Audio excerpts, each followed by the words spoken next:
देख रहे हैं सत्य हुंकार, मैं आपके साथ सत्यपाल। क्योंकि मैं गौरीगंज में खड़ा हूं और गौरीगंज के उस माहौल को समझने के लिए आया हूं जो चुनावी माहौल चल रहा है। बताया ये जाता है कि ये क्षेत्र पहले कभी सदियों से कांग्रेस का रहा, लेकिन बीच में बीजेपी में तब्दील हुआ। यहाँ के लोगों ने बीजेपी को चुन लिया, कांग्रेस को हरा दिया। पूरे देश में अगर मैं बात अमेठी की करूं तो अमेठी को पूरे देश में कांग्रेस का गढ़ माना जाता था, लेकिन जब हवा चली, मोदी लहर अगर मैं कहूँ तो चली, तो यहाँ से स्मृति ईरानी को सांसद बनाया, तब से यहाँ के हालात बदलने लगे। लेकिन क्या अब स्थिति वही है? बीच में विधानसभा के चुनाव भी हुए थे और अब नगर पंचायत के चुनाव होने हैं। अब इन नगर पंचायत के चुनावों की स्थिति क्या है, इसको समझने के लिए मैं पहुँचा हूँ अमेठी। और अमेठी के गौरीगंज विधानसभा में, यानी गौरीगंज की इस नगर पालिका की सीट में जहाँ अध्यक्ष पद का चुनाव होना है, कुछ लोग मेरे साथ खड़े हैं, उनसे समझने की कोशिश करेंगे कि आखिर क्या है चुनावों की स्थिति। क्या शुभ नाम है सर आपका? कांग्रेस आएगी, कांग्रेस का गढ़ है और कांग्रेस बच्चे बच्चे कांग्रेस में हैं और इस समय हम लोग घूम रहे हैं, देख रहे हैं। तो सीधा कह रहे हैं कि कांग्रेस आएगी, कांग्रेस का गढ़ है। कांग्रेस का गढ़ कहाँ रहा? अभी तो बीच में बीजेपी जीती थी यहाँ से। नहीं, पहले कांग्रेस का गढ़ था। पहले सदियों से कांग्रेस का गढ़ रहा है, लेकिन बताया गया कि कांग्रेस का गढ़ तो टूट गया था बीच में, स्मृति ईरानी आ गई थी। वो आ गई थी, उनका 5 साल देख लिया गया, जनता देख लिया है, अब कांग्रेस से चलेगी। गौरीगंज की अगर बात करें, गौरीगंज में विधायक तो सपा के हैं, उससे कोई फर्क नहीं पड़ता और कांग्रेस ही आएगी। जी, क्या शुभ नाम है आपका? जी, हमारा नाम बबलू सरोज है। बबलू, क्या स्थिति है अभी आपके क्षेत्र में? स्थिति तो यही है कि जैसे हम लोग रिश्तेदारी वगैरह जाते हैं तो यही बच्चे वगैरह अब सब हर आदमी के ज़ुबान पे यही है कि कांग्रेस को लाया जाए। जैसे कि सिलेंडर को ही एक मुद्दा सिलेंडर भी है, पहले 400 रुपये में था, अब यहाँ 1200 रुपये में सब लोग परेशान हो गए। ये सिलेंडर का असर गांव में भी होता है? हम तो सोचते थे शहरों में ही होता हो। नहीं, गांव में सबसे ज़्यादा है। लोग पहले तो लकड़ी से काम चला लेते थे अच्छे से, लेकिन अब 1200 रुपये में कहाँ से क्या चलाएगा? गरीब आदमी खाने के लिए करेगा कि सिलेंडर के लिए करेगा? एक समस्या बढ़ती जा रही है। अब सिलेंडर एक समस्या हो गई, दूसरी समस्या पानी को लेके आ रही है। पानी को क्या समस्या? पानी की, जैसे कि पानी का भी टैक्स लिया जा रहा है। पानी आदमी टैंक का पानी आ नहीं रहा है गांव में, उसको पानी का भी पैसा लिया जा रहा है। और घर का जो आ रहा है, बिल आ रहा है, उसको भी, जैसे कि गरीब लोग यहाँ गांव में यहाँ गौरीगंज में काम करने आते हैं, लेकिन उसको काम के आएंगे करने के लिए, खाने के लिए लेंगे, फिर अपने ही घर का बिल भरेंगे वो लोग। आप कहीं ये तो नहीं कह रहे हैं कि पहले जैसे भी आपने कहा कि लकड़ी से पहले लोग खाना बना लेते थे, बीच में सिलेंडर ला दिए तो वो आदत बन गई कि भाई अब सिलेंडर से बनाएंगे, सिलेंडर कर दिया महंगा, ये कह रहे हैं? हाँ, महंगा सिलेंडर लाया ठीक है, लेकिन महंगाई जो जा रही है इसके। क्या जो इंटरनेशनल मुद्दे हैं, जैसे मान लीजिए आप महंगाई की बात कर रहे हैं या गैस की बात कर रहे हैं, तो क्या ये जो इंटरनेशनल मुद्दे हैं, ये जो अब चुनाव हो रहा है, हमारा नगर पंचायत का चुनाव हो रहा है, क्या इसमें भी इसका असर दिखाई देगा? हाँ, बहुत असर है। जो बड़े लोग हैं उनके लिए तो मामूली बात है भाई, लेकिन जो नीचे लोग हैं, जो जिनका मेहनत से ही, खेती से ही काम चल रहा है, वो लोग सिलेंडर से बहुत पीड़ित हैं। नगर पंचायत में कौन कौन सी पार्टी है जो मजबूत स्थिति में लड़ रही है? किन के बीच मुकाबला हो सकता है? अभी तक तो मेरे अनुसार जो चल रही स्थिति वो कांग्रेस की ही चल रही है, जिसके बच्चे की जबान पर कांग्रेस का ही नाम आ रहा है। कांग्रेस को आप नंबर 1 दे रहे हैं, ये कह रहे हैं? जी जी। दूसरे नंबर पे कौन है? दूसरे नंबर पे हो सकता है कि सपा आ जाए। सपा आ जाए। लेकिन माना ये जा रहा है यहाँ का जो मुस्लिम वोट है और जो यहाँ का जो अल्पसंख्यक वोट है, जो यहाँ का जो छोटे किस्म का वोट है, वो अगर शिफ्ट कर जाएगा कांग्रेस की तरफ तो कांग्रेस की मजबूती होगी, अगर वो शिफ्ट कर जाए सपा की तरफ तो सपा की मजबूती होगी। कि ऐसी स्थिति तो अभी तक नहीं है, इसलिए कि हर तरफ छोटे से बड़े तक जैसे कि देखा जा रहा है, मौजूदा विधायक जी माननीय, उनका भी देख लिया गया है। हर आदमी को देखते हुए सब लोग देख रहे हैं कौन कैसा कर रहा है। मतलब सांसद में आपने भाजपा को देख लिया और विधायक में आपने सपा को देख लिया, अब आप कांग्रेस को देखना है। अब पहले कांग्रेस को देख चुके हैं, उससे अच्छा अभी तक कोई दिखा ही नहीं है। ऐसा नहीं होगा कि 3 सीटें तीनों अलग अलग हो जाएंगी, फिर मुश्किल आएगी? नहीं, मुश्किल तो नहीं आनी चाहिए। कौन है यहाँ से कांग्रेस से अरुण मिश्रा जी हैं और इन्हीं के नेतृत्व में पूरी सब लोग जुटे हुए हैं। हम लोग तो भाई घूमने टहलने आए हैं, तो देखा तो यहाँ का कांग्रेस बहुत मजबूत पक्ष दिख रहा है, मजबूत स्थिति में नज़र आता है। कुछ और लोग। अंकल जी, क्या नाम है आपका? जियालाल। जियालाल जी, क्या स्थिति चल रही है चुनावों की? चुनावों का माहौल गर्म होने लगा है अभी? हाँ, गर्म बहुत ज़्यादा हो रहा है कांग्रेस पार्टी का। अच्छा, यह भी कांग्रेस का ही है। कांग्रेस का, हाँ, पार्टी का। क्या कारण है कांग्रेस को? कांग्रेस का कारण ये है कि पहले से यहाँ ये संसदीय चुनाव जो हुआ, पहले यहाँ का कांग्रेस था। हाँ, कांग्रेस होता था पहले। कांग्रेस जो भी यहाँ किया है, कांग्रेस किया है। भाजपा ने जो भी जब से आया, एक पैसा का काम नहीं किया। क्या क्या काम कांग्रेस ने किया? कांग्रेस ने गरीबों को एक एक बिस्सा जमीन दिया, माटी देने के जिसके जमीन नहीं थी उसको जमीन दिया। कांग्रेस ने जियाया, कांग्रेस ने बसाया गरीबों को। भाजपा ने क्या किया? भाजपा तो उजाड़ रहा है। कांग्रेस जो किया है, भाजपा तो उजाड़ रहा है। नगर पंचायत में अगर हम देखें, नगर में वैसे तो ये अमेठी का विधानसभा है, लेकिन इसे जिला भी माना जाता है। सारा का सारा जो कार्यालय है वो पूरा यहीं से ऑपरेट होता है। राजधानी है एक तरह से जिले की।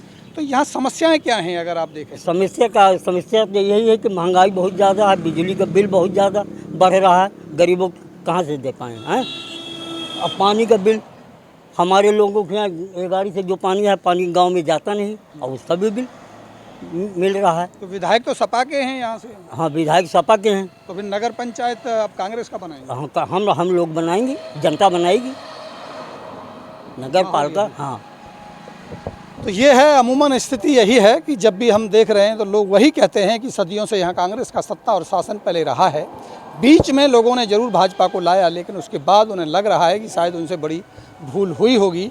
हो सकता है कि कांग्रेस ही इस क्षेत्र को संभाले और काम किया करे। इसमें इस भाव को देख करके दोबारा से मन बन रहा है, ऐसा इन लोगों का कहना है। मैं और भी लोगों से आपसे बात करूँगा, आप जुड़े रहिए मेरे साथ। तो मेरे साथ हैं जिला उपाध्यक्ष शत्रुघ्न सिंह। शत्रुघ्न सिंह जी, क्या स्थिति अब की बार कांग्रेस की देख रहे हैं? जो चुनाव चल रहा है, ये लगभग आखिरी मोड़ में चुनाव पहुंच रहा है। ऐसा है कि देश के लोगों ने की बात तो मैं नहीं करता, लेकिन अमेठी में यहाँ की पहचान नेहरू परिवार से है। इसलिए यहाँ पे जो है अब की बार समीकरण बदला हुआ है। सारे लोग जान चुके हैं कि सपा और भाजपा एक है, क्योंकि जो प्रत्याशी लड़ रहे हैं ये दोनों एक ही कैंडिडेट के आदमी हैं। इसलिए अब की बार कोई जो मतदाता है वो गुमराह नहीं होगा। एक ही कैंडिडेट के कैसे आप मान रहे हैं? एक मतलब ये लोग सब पहले साथ ही थे, विधायक जी के साथ। जो वर्तमान विधायक हैं उन्हीं के लोग हैं। दोनों लड़ रहे हैं, एक भाजपा लड़ रहा है, एक सपा लड़ रहा है।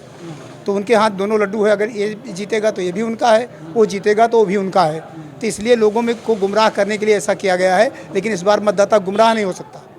इस बार का मतदाता जो है चैतन्य है, और इस बार मतदाता जो है जो निर्णय लेने जा रहा है वो एक ऐतिहासिक निर्णय होगा अमेठी में। जो राजनीति होती है इन इलाकों की, या छोटे चुनाव की बात करें तो कि जातिगत राजनीति ज़्यादा कही जाती है, जाति के आधार पर ज़्यादा फैसले होते हैं। कांग्रेस के पक्ष में जातिगत आंकड़े कैसे? नहीं, हम इसको मानने को तैयार नहीं हैं। इसलिए कि कांग्रेस में जात की बात होती नहीं, तो जात को लेकर के हम लोग चलते ही नहीं। कांग्रेस का कोई भी आदमी जात की बात नहीं करेगा, और कांग्रेस के लिए जात लागू भी नहीं होती है। और पार्टी भले जात बात करें, लेकिन कांग्रेस में ऐसा हो नहीं पाता है, इसीलिए सारे लोग कांग्रेस को वोट करते हैं। लेकिन चुनाव तो कहीं ना कहीं जातिगत आधार पर मोड़ लेता है। नहीं, हम अब की बार का चुनाव जो है वो जातिगत आधार पर मोड़ नहीं ले रहा है। इस बार जो लोग हैं मतदाता वो समझ चुके हैं और जात में बढ़कर अब की बार वोट नहीं देंगे। किन मुद्दों पे ज़्यादा वोट जाने की संभावना? ऐसा है कि पिछली बार जो यहाँ नगर पालिका में चेयरमैन हुआ था उसने कोई काम नहीं किया। चूँकि लोगों को विकास चाहिए, इसलिए विकास के मुद्दे पर कांग्रेस चुनाव लड़ रही है। पहले जो यहाँ के जो ये रहे थे अध्यक्ष रहे, उन्होंने काम नहीं कोई किया। काम नहीं किया। ये तो बंधुआ मजदूर थे विधायक जी के, उन्होंने कोई काम थोड़ा किया है। तो इसलिए जो है आदमी, एक ऐसे आदमी को लोग चाहते हैं जो स्वच्छंद हो और स्वच्छ विचारधाराओं का हो और स्वच्छ काम करे। तो क्या गौरीगंज की सीट जो हार जीत होगी ये पूरे अमेठी पे ले जाके असर करेगी? हाँ, बिल्कुल करेगी, बिल्कुल करेगी। चलिए ठीक है, आपका बहुत बहुत शुक्रिया।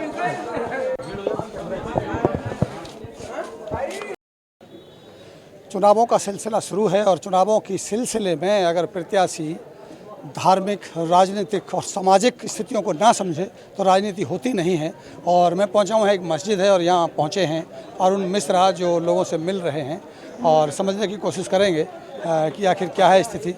क्या शुभ नाम है आपका? मैम सर, मेरा नाम अनस राइन है। वोट बन गया आपका? Yes ma'am. क्या है राजनीतिक स्थिति आपकी? राजनीति यही कि जो यहाँ जो काम अच्छा करेगा उसे वोट देंगे हम सब लोग। कौन काम अच्छा करेगा? सर यहाँ कोई सरकार है, कोई भी 5 साल, वो 10-15 साल सभा की सरकार, तो कोई काम नहीं किया, मतलब कि विधायक की। अब क्या नाम है, फिर चेयरमैन भी थी, वो भी काम नहीं किए। अब की हम सब ये चाहते हैं क्या नाम है, यहाँ बदलाव हो। बदलाव होना। हाँ, तो बदलाव की स्थिति बन रही है, क्या क्या सुनना हुआ आपका? जी बताइए, यूथ हैं यार, आप नौजवान हैं, अगर आप बात नहीं रखेंगे तो कौन बात रखेगा? हाँ बताइए, क्या नाम क्या है, नाम बताओ। कैफराइन सफरान, कैफराइन। क्या स्थिति है अब की बार चुनाव की? अब की बदलाव हम लोग को चाहिए। 15 साल से यहाँ पे सरकार है, हम लोग चाहते हैं इस बार बदलाव होना चाहिए। बदलाव होना चाहिए, बदलाव के मूड में लोग नज़र आते हैं कहीं ना कहीं, और बदलाव का इशारा आप समझ सकते हैं कि बदलाव का इशारा किधर जाता है। और मैं अभी यहाँ मस्जिद पे मौजूद था और यहीं पर कुछ और भी प्रत्याशी आए हैं। हर प्रत्याशी अपने अपनी वोट मांगता, अपनी अपनी बात रखता है, लेकिन सवाल सबसे बड़ा वही है कि बदलाव की स्थिति जहाँ देखने को मिलेगी, वहाँ स्थिति कहीं ना कहीं कांग्रेस के पक्ष में जाती हुई शायद नज़र आएगी। मैं अगर कहूँ तो पीछे कुछ लोग भी पीछे खड़े हैं, नीचे लेके चलूँगा, खान साहब से बात करेंगे। जी क्या नाम हुआ आपका? जान मोहम्मद जी, क्या है स्थिति अब की बार? चुनाव बिल्कुल पीक पे आ गया है, जो काम करेगा उसी को चुनना वोट है। कौन काम करेगा? अरे जो समय काम करेगा, जो पार्टी काम करेगी उसी का तो चुनना। कौन सी पार्टी को मानते हैं आप जो काम कर रहे हो? ऐसे कोई पार्टी जो काम करेगा भी, ऐसे कोई पार्टी चुनी नहीं हम लोग। जो काम करेगा वही है, निर्दलीय काम करेगा तो भी है। मूड नहीं बना है अभी? अभी कुछ नहीं, ऐसा कुछ नहीं, मूड नहीं बना। जी साहब, क्या नाम हुआ आपका? अब्दुल गफ्फार राइन। गफ्फार साहब, किसका मूड बन रहा है आपकी बात? शहर क्या कहना? हमारे यहाँ जो है 3 लोग लड़ाई में हैं। हमारे नेताजी खड़े हैं, सपा, बीजेपी और मिश्रा जी हैं। ये 3 लोग लड़ रहे हैं। अब इसमें तीनों में जिसने मेहनत किया वही जीत जाएगा। सबसे बढ़िया प्रत्याशी, पढ़ा लिखा, ग्रेजुएट, अच्छा, ये है सामने आपके खड़े। जी साहब, क्या कहेंगे? धन्यवाद। क्या क्या सुनना? जनता, मैं डॉक्टर के.डी. सरोज, हमारी पत्नी प्रत्याशी हैं यहाँ चेयरमैन पद के लिए समाजवादी पार्टी से, और मुझे तो दिख रहा है कि जनता हमारे साथ है। आपके साथ? बिल्कुल बिल्कुल बिल्कुल। पिछली बार भी समाजवादी पार्टी का ही यहाँ पे प्रतिनिधि, क्यों चुने जनता आप? क्योंकि काम हुआ है 5 साल में। समाजवादी पार्टी का ही पिछली बार यहाँ पे चेयरमैन था, उसने काम किया है। तो वो दोबारा तो अभी दौड़ में है ही नहीं, अगर उन्होंने काम किया होता तो उनको वोट मांगना चाहिए था ना। जी बिल्कुल, काम किया है और जनता उसको स्वीकार की है। प्रत्याशी बदलने की स्थिति क्यों आई? देखिए, उस बार रिजर्व सीट थी और उसमें प्रत्याशी अपना जैसे भी रिजर्व सीट में बहुत जो भी मिल गया समाजवादी पार्टी को। और मैं उस बार उस दल में मैं भी चुनाव लड़ा था, लेकिन मैं उस समय बसपा में था, बहुजन समाज पार्टी से। तो उसमें भी हमारी दोनों की लड़ाई हुई थी, सपा और बसपा की। बिल्कुल आमने सामने, रनर में हुआ था, विनर सपा हुई थी। तो पिछले 2-3 सालों से मैं प्रभावित हुआ था अखिलेश यादव जी के कार्यों से, तो मैं सपा में आ गया था। तो चूँकि मैं अच्छा लड़ा था चुनाव, तो समाजवादी पार्टी ने मुझे टिकट दे दिया। बराबर की लड़ाई हुई थी लगभग। आप आश्वस्त हैं कि अब की बार मुस्लिम समाज, जो कि निर्णायक वोट होता है, उसका समर्थन आप? पिछली बार भी सपा के साथ था, इस बार भी सपा के साथ है, अच्छी तरह से, पूरी तरह से। यही स्थिति है कि जब धार्मिक संगठनों पर, स्थानों पर अलग अलग नेता आपको देखने को मिलेंगे। और एक खूबी अगर मैं इसे कहूँ तो शायद ये तहजीब कहा जाए हमारी संस्कृति की, कि यहाँ सपा वाले भी वोट मांगने के लिए आए हैं। और उधर अगर मैं देखूँ तो हमारे साथ में कांग्रेस के मिश्रा जी भी हैं जो वोट मांग रहे हैं, वो भी यहीं पर मौजूद हैं। कुछ और भी प्रत्याशी यहाँ पर मौजूद हैं। अब राय अलग अलग लोगों की है, कुछ लोग मूड बदल रहे हैं, मूड बदलने की स्थिति में है। और यहाँ आ गए अरुण मिश्रा जी। जी अरुण मिश्रा जी, क्या लग रहा है आपको? अब तो मस्जिद पे आके एक तरफ हम सपा वाला भी वोट मांग रहा है, कांग्रेस वाला भी वोट मांग रहा है, कोई और भी प्रत्याशी आएगा। क्या लगता है आपको, तो मुस्लिम जो निर्णायक वोट की स्थिति में होता है, जो निर्णायक मोड़ की स्थिति में होता है, किधर जाता हुआ? मुस्लिम समाज समझ गया है, मुस्लिम नगर पालिका का समझ गया है कि सपा केवल छलावे का काम करती है और अपने घर वापसी पुनः एकदम होशो हवास में और तेज के साथ कांग्रेस के साथ सारा का सारा मुसलमान भाई हमारा अपने घर वापस आ रहा है। क्यों आपको चुना? नहीं, हमें नहीं, कांग्रेस को चुन रहा है वो, हमें नहीं चुन रहा है। उसकी हिफाजत, देश की हिफाजत कांग्रेस में है, इसलिए सारा का सारा जनमानस वो कांग्रेस के साथ आ रहा है। कांग्रेस के समर्थन में आपको लगता है कि अब की बार अल्पसंख्यक समुदाय खड़ा होने की स्थिति में हो सकता है? कुछ लोग होंगे, उनसे भी जानने की कोशिश करेंगे। ये तो प्रत्याशियों का अपना अपना मत है, अपने अपने अधिकार हैं, अपने अपने तरीके हैं जो वोट मांगते ही हैं। लेकिन यहाँ जो लोग इकट्ठा हैं, इन लोगों का क्या कहना है, इसको समझने की कोशिश करते हैं। आप कुछ बात रखेंगे? क्या नाम है आपका भाई? नौजवान, आ जाओ यार, आ जाओ आ जाओ। चलिए, ये अभी नहीं बोलेंगे, नौजवान हैं। वोट बना आप लोगों का? बना, वोट बना है? अरे आपका वोट बना है, उनका तो बना है। मेरा नहीं, वोट नहीं बना है अभी, आप निर्णायक मोड में अभी नहीं है। तो ये स्थिति आप समझ सकते हैं कि एक इसे कहा जाए कि एक ग्रामीण जो इस इलाके की जो स्थिति है कि यहाँ सपा वाले भी हैं, यहाँ कांग्रेस वाले भी हैं। हाँ, अगर नहीं हैं तो बीजेपी वाले नहीं हैं और शायद वो आएंगे भी नहीं। ऐसा लगता भी नहीं है कि बीजेपी वाले हिम्मत कर पाएँ यहाँ आके वोट मांगें। लेकिन हाँ, ये सपा वाले और कांग्रेस वाले यहाँ एक साथ ज़रूर खड़े हैं। जनता असमंजस की स्थिति में है और वो देखेगी कि निर्णायक वोट, क्योंकि निर्णायक मैं इसीलिए कहता हूँ कि ये वोट अल्पसंख्यक वोट हमेशा निर्णायक मत में रहता है, खासतौर पर उत्तर प्रदेश में ये किधर रहता है। तो हमारी नज़र बनी है इस पर। आप जुड़े रहिए मेरे साथ, देखते रहिए सबसे। नमस्कार।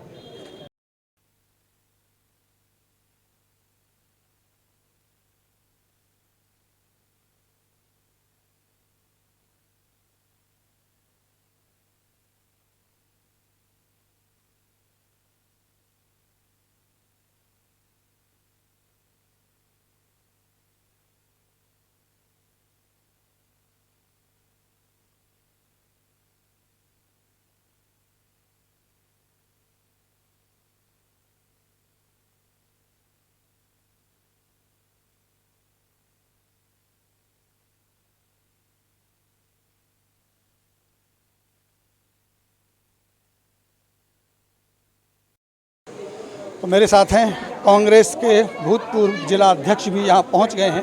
नमस्कार साहब, बहुत बहुत स्वागत है आपका सत्य हिंद पर। जी। और क्या कहेंगे कि कांग्रेस अब की बार वापसी की स्थिति में आ रही है दोबारा से? निश्चित रूप से ये तो नगर के चुनाव हैं जहाँ से विकास की धारा बहती है, तो कांग्रेस इस बार मजबूती के साथ पूरे प्रदेश में आप देखिएगा अच्छे से आ रही है। और ये तो अमेठी राहुल जी का, गांधी परिवार का गढ़ रहा है। यहाँ के आमजन में एक जो भूल हो गई थी वो टीस बरकरार है। अपने सम्मान को वापस लाने के लिए, यहाँ के विकास को वापस लाने के लिए, अमन चैन को वापस लाने के लिए यहाँ सभी जात, सभी वर्ग के लोग अपने को सुरक्षित महसूस कर रहे हैं कांग्रेस में। और फिर से अपने उस खोए हुए सम्मान को वापस लाने का एक नगर के चुनाव का मौका है और आमजन जागरूक हो चुका है। आने वाले समय में इसका परिणाम भी दिखेगा। कांग्रेस मजबूती के साथ आएगी, यही हम लोग। पूरे देश में अमेठी का नाम जब आता है तो कांग्रेस का नाम स्वतः ही जवान पे आ जाता है। और बात अमेठी की करें तो अमेठी में गौरीगंज एक महत्वपूर्ण सीट है, क्योंकि एक तरह से राजधानी मानी जाती है आपके अमेठी की। तो क्या ये मानेंगे कि अमेठी का चुनाव नाक का चुनाव होगा कांग्रेस का? निश्चित रूप से एक बहुत बड़ा पूरे देश के लिए संदेश होगा अमेठी जनपद का, ये नगर का चुनाव। और आमजन, यहाँ की जनता, यहाँ के किसान, नौजवान, हमारे अल्पसंख्यक भाई, हमारे किसान भाई, हमारे नौजवान और ख़ास तौर से व्यापारी जो जीएसटी और इससे तंग आ गया है, उसको ये बहुत बड़ा मौका है इस सरकार को, प्रदेश की सरकार को और केंद्र की सरकार को जवाब देने का। एक छोटा व्यापारी भी ठीक से व्यापार नहीं कर पा रहा है। क्या लग रहा है कि ये जीएसटी वाला मुद्दा या महंगाई वाला मुद्दा ये हमारे छोटे चुनावों में देखने को मिलेगा? निश्चित रूप से आप छोटे छोटे व्यापारियों से बात करिए, कहीं भी जाइए आप बात करिए एक अननोन पर्सन वर्ग के, तो आपको महसूस होगा कि हाँ, छोटा व्यापारी किस तरीके से त्रस्त है। में छोटे छोटे व्यापारियों के घर पे भी छापा इन्होंने डलवाया था। और जो अपना व्यापार छोटे स्तर पे कर रहा है, बड़े व्यापारियों की बात जाने दीजिए, उसको भी जीएसटी के अंतर्गत तमाम इस तरीके से त्रस्त कर रहे हैं को ठीक से व्यापार नहीं कर पा रहा है। तो ये कि मौका है ख़ास तौर से व्यापारियों के लिए कि वो अपना फिर से वही जिस तरीके से व्यापार करते थे, अमन चैन से अपने परिवार को चलाते थे, आज इस चुनाव में जवाब दे करके पुनः अपना घर परिवार को आगे बढ़ाएं, अपने व्यापार को आगे बढ़ाएं। और व्यापारियों के मन में ये बात है और वो पूरी तरीके से तत्पर हैं, बस अवसर का इंतज़ार है। बहुत बहुत शुक्रिया। तो गौरीगंज की राजनीतिक हलचल को समझने के लिए अभी मैं पहुंच गया हूं इस चश्मा वालों की दुकान पर, क्योंकि अलग अलग लोगों के चश्मे बनाते हैं, अलग अलग लोगों की नज़र चेक करते हैं। और राजनीतिक नज़र को समझने के लिए भी मेरे साथ नवनीत जी हैं जो राजनीतिक नज़र को परख सकते हैं। तो आइए समझते हैं थोड़ा सा राजनीतिक हलचल क्या है। नवनीत जी, सबसे पहले तो आपका बहुत बहुत स्वागत है। जी धन्यवाद आपको। आपके शहर में धन्यवाद। गौरीगंज में इस समय नगर निकाय चुनाव चल रहा है। यहाँ चुनाव प्रचार चरम पे चल रहे हैं और नेता लोग जो है अपने प्रचार में जुटे हुए हैं। और गौरीगंज पहले भी नगर पालिका थी, अब दूसरी बार इसका चुनाव होने जा रहा है। तो यहाँ की जनता जो है विकास के मुद्दे पर वोट देना पसंद कर रही है। जो विकास ज़्यादा करेगा उसी को वोट मिलेगा और वो नगर निकाय का चेयरमैन बनेगा। वो अब तो जो विकास होना था हो गया, अब समय आ गया है अब निर्णय लेने का। तो अब जनता किधर निर्णय लेने के मूड में? अब निर्णय यहाँ पे 2-3 पार्टियाँ चल रही हैं ठीक ठाक। एक तो कांग्रेस हो गई, एक सपा हो गई, जिससे माननीय राकेश प्रताप सिंह जी विधायक, उसके यहाँ गौरीगंज के मुखिया हैं, विधायक भी हैं, उनके नेतृत्व में साइकिल चल रही है। कांग्रेस है, अरुण मिश्रा जी हैं यहाँ पे, वो भी ठीक ठाक चुनाव अच्छा लड़ रहे हैं। स्थिति क्या नज़र आ रही है आपको? क्या लग रहा है कि अब की बार क्या हो सकता है? अब की बार तो ऐसा लग रहा है कि बदलाव हो सकता है। बदलाव के मूड में जनता आपको दिखाई? जनता दिखाई। रीजन क्या है, कारण क्या है? विजन इसका ये है कि राजनीति तो होती ही है और विकास के नाम पर कुछ यहाँ की जनता जो है वो सोच रही है, इस मूड में है कि कोई दूसरी पार्टी यहाँ आनी चाहिए। मतलब क्या लग रहा है कि यहाँ जो सपा के विधायक रहे वो विकास नहीं कर पाए क्योंकि जो सरकार थी वो बीजेपी की थी, योगी बैठे हैं इसलिए? योगी बैठे हैं इसलिए जनता ये सोच रही कि योगी जी रहेंगे तो यहाँ का विकास ज़्यादा होगा। अच्छा, क्या इसकी यहाँ की जनता को, गौरीगंज की जनता को इस बात का एहसास है कि पूरे देश में जब अमेठी का नाम आता है तो कांग्रेस का नाम जुड़ जाता है, एक अहम सीट मानी जाती है, और अमेठी में भी अगर गौरीगंज की बात करें तो गौरीगंज अमेठी की राजधानी मानी जाती है, तो महत्वपूर्ण चुनाव हो सकता है। यहाँ का चुनाव बड़ा परिवर्तन की ओर इशारा कर सकता है। जी, परिवर्तन की ओर इशारा कर सकता। अमेठी तो कांग्रेस के नाम से ही जानी जाती है। राजीव गांधी हो गए, इंदिरा गांधी हो गई, सोनिया गांधी हो गई, स्मृति ईरानी को भी फेमस कर दिया। यहाँ से सांसद रही हैं हमेशा, उनका एक अपना घर यहाँ माना जाता है। अब स्मृति ईरानी के आने से कुछ माहौल चेंज हो चुका है। क्या माहौल चेंज हुआ है? क्या जनता पछतावा कर रही है या उनको लग रहा है कि शायद उनका निर्णय सही था? नहीं, उनका निर्णय जो पहली बार तो सही था, इस बार कुछ गड़बड़। मतलब क्या इशारा है आपका कि गौरीगंज बदलाव के मूड में है? गौरीगंज बदलाव के मूड में है पूरा, और जनता चाहेगी तो बदलाव होगी। और अगर आप सीधा नाम नहीं लेना चाहते, ये कह सकते हैं कि जो सदियों की यहाँ राजनीति रही, उस राजनीति विरासत को वापस लाने के मूड में है। वापस लाने के मूड में। टकराव किन पार्टियों के बीच में देख रहे हैं? भाजपा और कांग्रेस। भाजपा और कांग्रेस से आप सीधा मुकाबला देख रहे हैं। सपा का कोई? सपा के राकेश सिंह हैं, वो तो सांसदीय उनको लड़ना नहीं है, वो तो विधायक हैं, विधायक ही रहेंगे। जब कभी उनका मूड होगा तो विधायक से सांसद भी बन सकते हैं। माना यह जाता है कि जो छोटे चुनाव होते हैं वो जातिगत समीकरणों के आधार पर निर्णय लेते हैं, तो जातिगत समीकरणों के आधार पर किसको मजबूत है? अभी तो राकेश सिंह मजबूत दिखाई पड़ रहे हैं यहाँ पे, जातिगत समीकरण के आधार पर। जातिगत समीकरण के आधार पर, और उनको उनकी जनता जो है व्यक्तिगत भी उनको मानती है। वो साइकिल के निशान से हट करके वो जो अब की बार विधायक बने हैं इसीलिए बने हैं। तो चश्मा बनाने के साथ साथ राजनीतिक नज़र को भी समझने की कोशिश करते हैं? जी करते हैं, राजनीति करते भी हैं। कौन सी पार्टी से? मैं तो सपा से हूँ जी। चलिए ठीक है, आपका बहुत बहुत शुक्रिया। ऐसे ही कुछ खबरों पे हमारी पड़ताल जारी रहेगी। बहुत बहुत धन्यवाद।